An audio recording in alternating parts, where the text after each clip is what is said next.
Je vais vous présenter le logiciel SAM, dédié aux professionnels de l'audit, logiciel qui vise à optimiser et sécuriser vos sondages.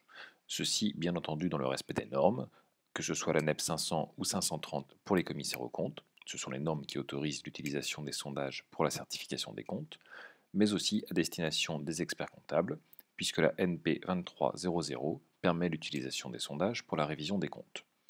Cette présentation va durer environ une dizaine de minutes. Je vais me concentrer sur le fonctionnement du logiciel et les bénéfices qu'il apporte dans le métier des CAC et des experts comptables. Je vais prendre comme exemple un fichier de stock transmis par une entreprise dont je dois certifier les comptes. Alors, SAM se présente comme une macro complémentaire dans Excel. Ça signifie que vous serez dans votre environnement de travail habituel, qu'il y aura un nouvel onglet en haut qui s'appelle SAM. Il est là.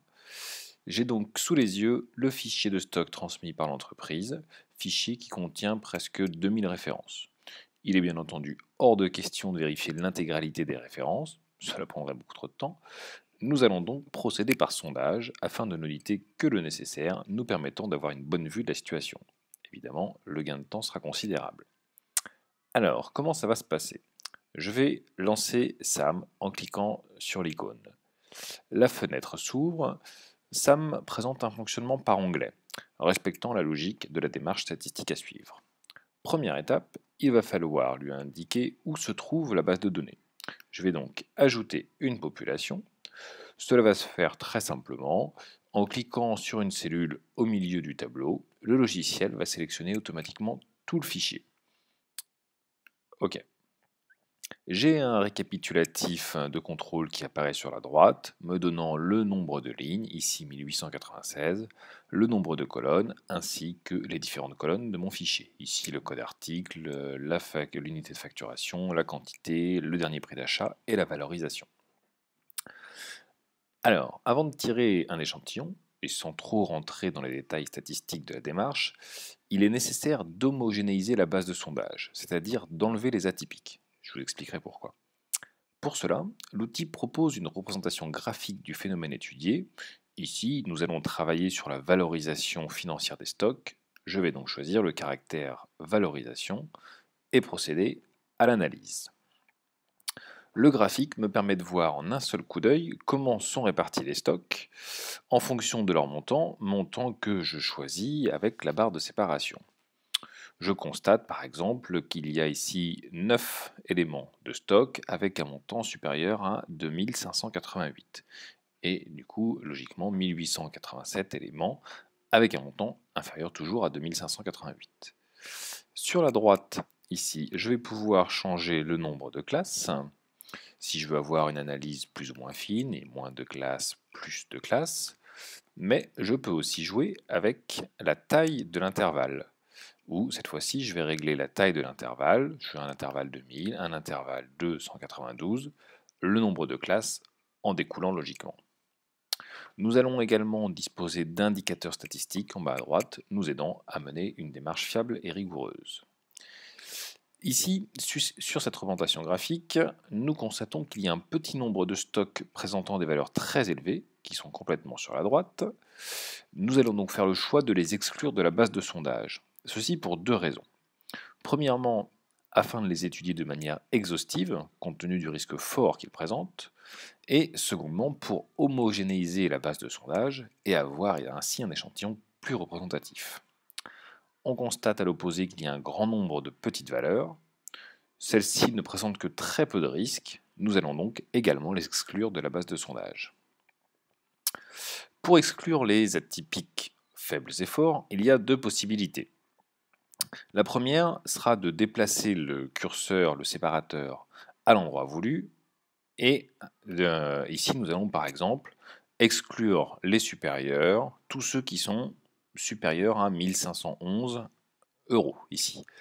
La prévisualisation des résultats nous permet de constater qu'il y a 1865 individus qui seront conservés et 31 individus exclus.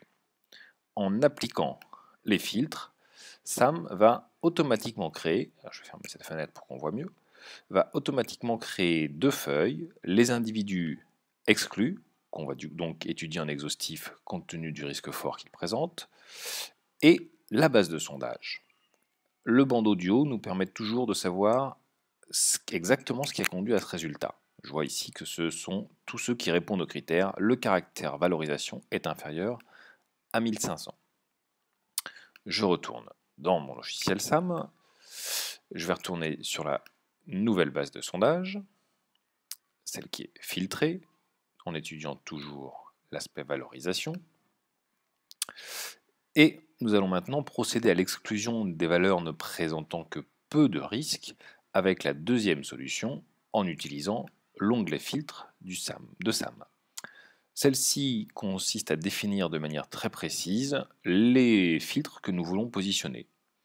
Alors ici, dans ce cas particulier de cette entreprise, une analyse préalable des stocks nous conduit à ne garder que les stocks avec une valorisation supérieure à 40.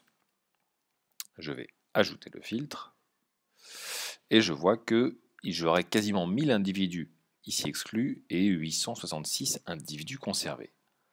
J'applique le filtre.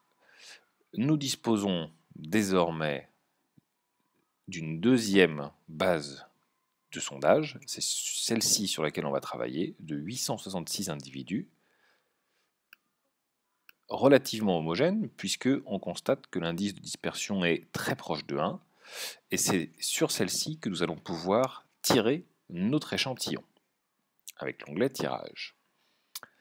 Par défaut, la méthodologie d'échantillonnage proposée est le tirage aléatoire, mais il est possible de prendre aussi un systématique ordonné. Je vais rester en aléatoire pour ici. Nous allons pouvoir régler la taille de l'échantillon sans toutefois aller en deçà de 30 individus, bien entendu, seuil en dessous duquel la démarche n'est plus fiable.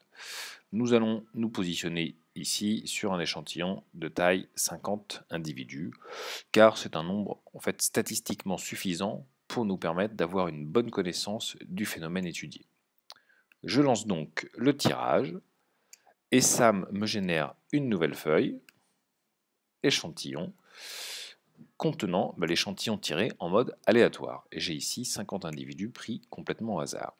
Je dispose désormais d'un échantillon de qualité représentatif de la population que je veux étudier. Sur cet échantillon, SAM a automatiquement créé une colonne écart constaté, colonne dans laquelle nous allons écrire les écarts observés suite à la vérification in situ des 50 éléments de stock.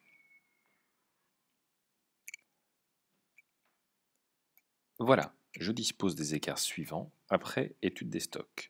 J'ai donc des informations connues sur mon échantillon et je vais désormais chercher à extrapoler ces informations à la base de sondage que je n'ai évidemment pas étudiée en exhaustif.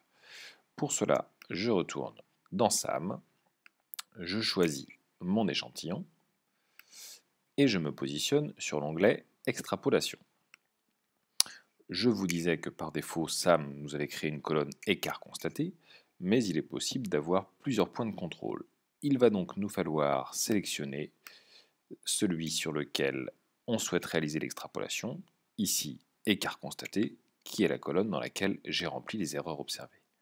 Et dès ce point de contrôle sélectionné, j'ai une représentation graphique du risque encouru avec mon intervalle de confiance.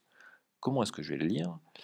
Eh bien ici, je sais, avec un niveau de confiance de 95%, que sur la totalité des 866 éléments de stock de ma base de sondage, le niveau total des erreurs doit se situer entre 6 466 € et 12 809 €.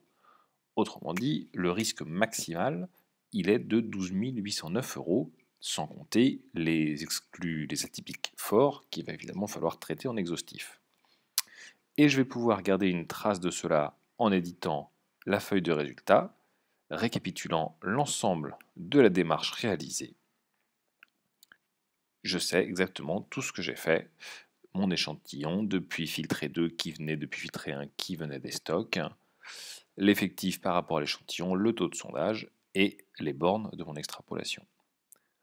Voilà, nous venons de voir rapidement comment fonctionne le logiciel SAM, offrant aux professionnels de l'audit un gain de temps important, tout en renforçant la sécurité de leur dossier grâce à une démarche éprouvée scientifiquement. Nous restons bien entendu à votre disposition si vous souhaitez en savoir plus sur notre outil. Merci à vous.